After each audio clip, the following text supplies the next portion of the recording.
Please welcome Chief Grant Officer, Templeton Religion Trust, Chris Stewart.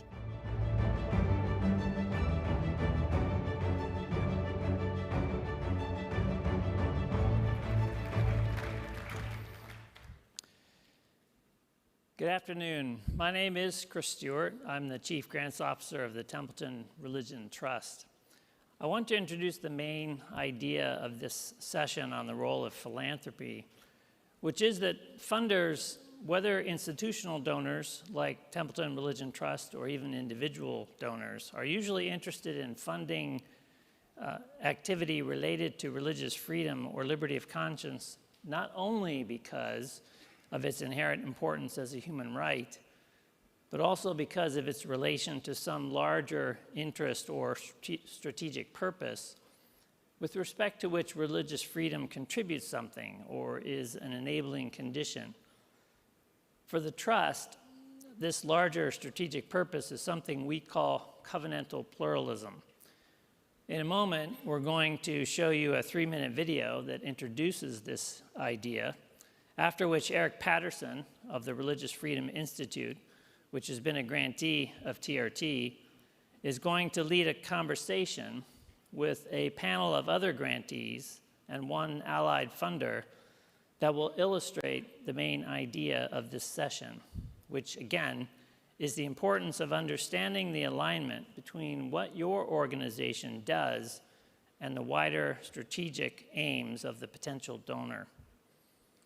Each of the grantees on the panel will be commenting on how the work they do with support from the Trust aligns with covenantal pluralism.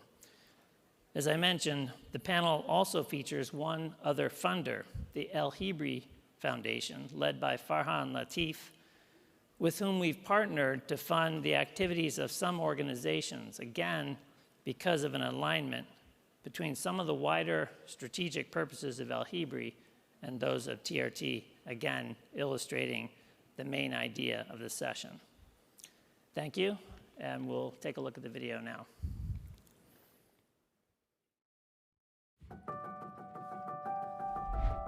Religious diversity is a fact. Intolerance, the conventional wisdom.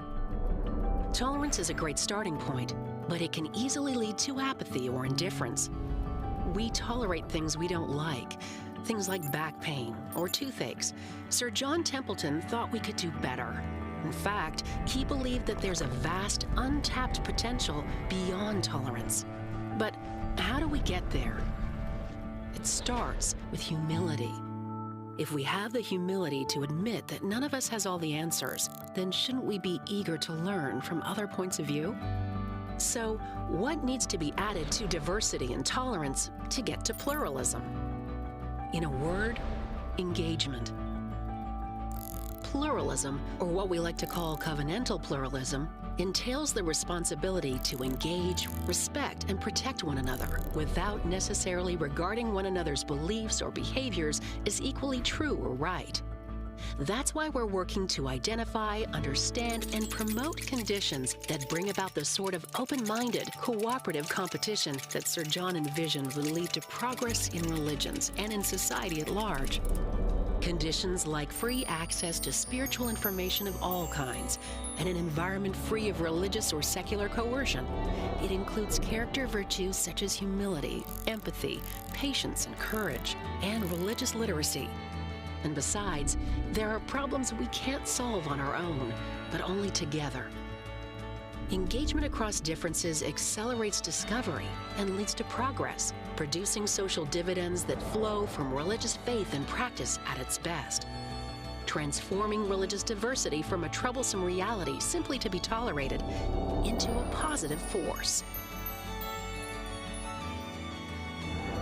Covenantal pluralism.